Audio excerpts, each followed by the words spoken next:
l'équipe, c'est Coupure, hein, on se retrouve pour une toute nouvelle vidéo commentée sur le serveur Erats. Petit combat là, franchement, allez, THL encore une fois. Match miroir EK, on sait qu'on kiffe ça, hein, sincèrement, les matchs miroir EK. Je me permets de faire une petite parenthèse durant cette vidéo. J'ai un confrère à moi qui fait également des vidéos qui m'a un petit peu parlé d'un tournoi qui va se passer sur le serveur Erats. Donc si vous avez un personnage niveau 200 qui est niveau 200 ou 199 je pense, mais c'est plus 200 qui est opti, mais en tout cas bon, ça va être une opti, voilà, ça va être une opti en maximum, donc l'équivalent de 12-6, donc vous pouvez être en 12-6, en 11-7, en 13-5, 14-4, etc. Et donc c'est un combat en 3v3 qui va être organisé, comme je pense, chaque année sur le serveur Erats. Et là ça va vraiment être un tournoi assez officiel, et je trouve ça vraiment sympa. Et donc il m'a dit, écoute, voilà, il y a ça qui se passe, si tu veux soit t'en parler ou quoi que ce soit. Et franchement moi je kiffe, hein, sincèrement, l'idée de tout ce qui est tournoi, etc. pour moi, qui kiffe le PVP. Je trouve que c'est vraiment quelque chose qui manque vraiment à Dofus Retro pour le moment. Alors je sais pas si c'est dans les papiers de chez Ankama, tout ça, de prévoir vraiment, je pense, à l'époque, c'était le Gultar Minator. Je sais qu'il y a eu des Gulterats Minator, mais ça, je ne sais pas si c'était quelque chose de vraiment officiel ou pas. Je sais pas si quelqu'un peut me le dire en commentaire, ceux qui s'y connaissent un petit peu. Mais donc voilà, là, en plus maintenant, je sais pas si vous avez remarqué, mais Ankama a sorti, je sais pas si c'est 5 ou 4 maps, vraiment spécial, dédié à des tournois. Donc ça s'annonce vraiment, allez, vraiment bien, on va vraiment dans la bonne direction. C'est vraiment 4 maps bien spécifiques. Pour ça, il faut aller voir Gultar, qui se trouve un peu au-dessus du zap, du zap montagne des cracklers, si je dis pas de conneries. C'est en -6, -11. Et en fait, là, en fait, il vous suffit simplement de parler à Gultar. Et là, en fait, au niveau de Gultar, il va vous téléporter, il va vous TP en fait sur une map où vous allez pouvoir rentrer dans différentes maps, tout simplement. Et ça va être des maps tournois, et donc là, ils vont profiter de ça en plus, qui est vraiment génial, je trouve, pour faire leur tournoi sur ces maps, en fait. Et donc voilà, le tournoi, attendez, je regarde un petit peu ce qu'il m'a un petit peu dit. Tac, la saison, voilà, elle commence le lundi 1er février. Donc là, vous avez quand même pas mal de temps pour vous inscrire, etc. Je vous mettrai le lien du Discord, etc. en description pour tous ceux qui sont sur Erats et qui veulent y participer. Moi, je trouve ça ultra stylé, sincèrement. Maintenant, sur Erats, vous pouvez MP pas mal de persos.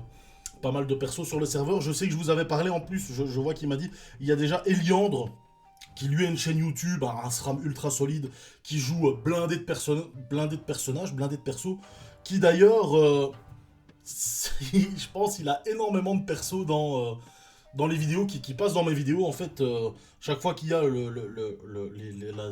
la terminaison, ou en tout cas dès qu'il y a Eli dans le nom du perso, tout simplement, c'est un de ces persos, un gars ultra solide en PVP. Vous pouvez l'MP, c'est Eliandre avec un Y, Elyandre, il n'y a pas de souci. Et voilà, je trouve ça vraiment stylé. Ils sont toute une série de persos à faire, à organiser ce tournoi, et le fait qu'il y ait des maps en plus qui soient rajoutées, je trouve ça ultra stylé. Sincèrement, je trouve ça trop stylé. Je sais que sur Krai, il y a aussi un petit truc qui essaye de commencer. Moi, je soutiens à fond. Et voilà, moi, je suis trop fan, en fait. Je suis vraiment trop fan des tournois PVP. Ne fût-ce qu'au moins pour aller voir, en fait, parce qu'on voit vraiment, c'est souvent les meilleurs persos PVP du serveur qui combattent, tout simplement. Là, on voit que le combat se termine. Je termine mon explication. Je vais essayer de vous mettre un deuxième. Je vais essayer de trouver un deuxième combat pour pouvoir terminer mon explication. Je vous dis à tout de suite, hein, tout simplement. Ouais, donc voilà. À force de dire des conneries, j'ai même pas vu. Pas vraiment bien fait attention au combat Eka contre Eka. Là, on se retrouve avec un match-up Oza contre Kra. Donc voir un petit peu Oza 8 qui a également une chaîne YouTube. J'essaierai de penser à vous la mettre en description. Si jamais j'oublie comme la dernière fois, dites-le moi. Franchement, il a un Oza qui démonte tout. Et en parlant d'Osa, justement, en revenant juste la dernière petite parenthèse au niveau du tournoi, il y a certaines classes piliers, bah forcément, eux ont décidé de mettre les classes, mais ça peut encore changer en fonction des besoins et des envies bah, des participants, tout simplement. Bah, il y a Sakriosa Eni de base et le Xelor, donc voilà. Fin de la petite parenthèse, si jamais je vous ai donné juste avant le nom de Heliand qui est disponible sur Discord, etc. Et sur le Discord, organisateur entre guillemets du tournoi, donc voilà. On va se reconcentrer un petit peu maintenant sur le combat. Vous savez, mon amour éternel pour cette classe Osamodas, hein, j'hésite encore, j'hésite tant que j'ai pas trouvé quelqu'un pour m'aider à monter bah, soit l'Osa, soit un Osa, soit un Eka, mais je pense que voilà, Eka c'est beaucoup plus fun à jouer que Osa. Et c'est sûr qu'Osa, à mon avis, on doit souvent péter un câble avec l'IA de merde qu'est franchement l'intelligence, la débilité artificielle, comme disait, le grand et l'unique Vidéofus, qui nous manque tant. Non, sincèrement, gros big up à Vidéofus, que je kiffe particulièrement. C'est grâce à lui que j'ai kiffé le PVP, en fait, tout simplement. Et donc voilà, donc on va se refocus un petit peu sur le combat. Là, on a un crack qui est bien boosté. Un Oza qui a bien profité de la zone avec son crackler pour invoquer son doppel. Encore une fois, hein, l'Oza qu'on voit là, c'est un excellent joueur sur Dofus. Sur Dofus Retro, sur Erats, qui en est pas à ses premières aggros en Oza. Qui gère vraiment bien. Alors on voit un petit peu là maintenant l'Oza qui prend quand même pas mal cher. Le Kra qui s'est dit ok, je vois que le Kra il est quand même grade 1, donc je sais pas si c'est vraiment s'il a juste restat au niveau de son de son alignement, ou bien si tout simplement il débute en PVP. Là il se dit ok, je vais pas essayer de la jouer de loin, je vais aller bourriner l'Oza et c'est tout, mais ouais voilà, en fait lui c'est un Oza qui joue vraiment, il est vraiment stylé. Un Oza baguetterelle. Alors j'ai vraiment pas l'habitude de voir, déjà Oza on voit pas ça souvent. Mais j'ai vraiment pas l'habitude de voir Oza qui joue baguette, sincèrement. Et on voit les patates de forain qu'il envoie, mais sincèrement, c'est dinguerie, quoi. Même moi, avec mon sacri... Non, quoique avec le sacri, peut-être. Mais avec le Xel, j'en vois pas ce genre de patates, mais ce qui est bien, c'est qu'il a les boosts du doppel, en fait. Et les boosts du doppel, rien que le boost... les boosts en dégâts que fait le doppel, ben, c'est multiplié par 3, parce que c'est 3 lignes.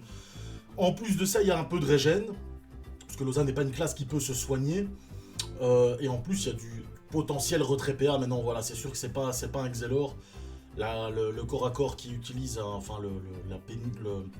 la spécificité du corps à corps en retrait PA est bien plus avantageux pour un Xelor que pour un Osamodas, on est d'accord.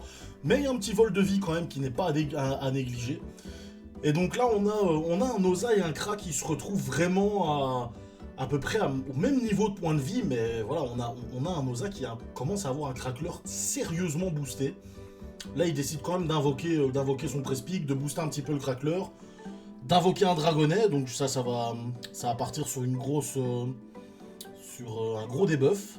Et par contre, là, on voit normalement le crackler qui va pouvoir taper 3 fois. Et je pense qu'il va, à mon avis, monter à 200 dégâts faciles par attaque. Donc ça a commencé à être très délicat pour le Kra, et malheureusement le crackler c'est vraiment une invocation à tuer au plus vite. Parce qu'une fois qu'on a un crack qui est bien boost, c'est vraiment très difficile. Voilà, là, 211 et 189. Et encore, là, le Kra a esquivé pas mal de retrait PA, il a perdu qu'un PA, quoi. Le crackler, potentiellement, il lui en retire 6, quoi. Donc c'est vraiment énorme. En plus de donner des résistances, hein, je le rappelle. Hein. Vraiment, le crackler, pour moi, c'est the best invocation. Sincèrement, c'est abusé. Ouh. Aïe, le Kra là, il se laisse pas faire, hein, sincèrement. Le bougre. Oh là là, expression qui est plus âgée que moi. Alors, Oza là qui donne de très gros coups de baguette. 600, bah je pense que c'est terminé, hein, parce que le crack d'office, il y a déjà le dragonnet qui va taper, plus le crackler, je pense que le Kra...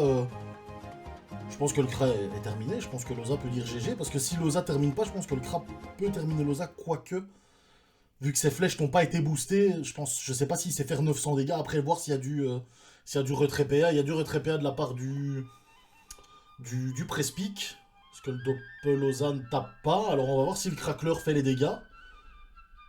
Oh merde, échec critique. Oh là là, et en plus, il y a un putain de retrait PA. Il a retiré 3 PA en 2 coups. 11 points de vie pour le Kra. Qu'est-ce qu'il va faire, putain? C'est ouf. Mais non. Mais non. Oh là, bah voilà, le Kra qui se suicide. Dans le plus grand des calmes. Il y avait le contre du press-pick. Ok, bah franchement, assez stylé comme combat, hein, franchement, surtout la fin. Donc voilà, je vais vous laisser sur ces deux petits combats. C'était une petite vidéo comme ça sur Erats, mais je vous dis franchement un grand merci en tout cas encore de suivre les vidéos. Ça fait toujours plaisir. Je sais que je me répète en le disant, mais ça fait franchement toujours plaisir de voir qu'on est vraiment de plus en plus nombreux. Je vous le dis encore, n'hésitez pas à vous abonner, parce que je vois qu'on prend vraiment, ça commence à prendre de l'ampleur, sincèrement. Ça fait ultra plaisir. Et je vous dis à la prochaine, les frérots. Bisous.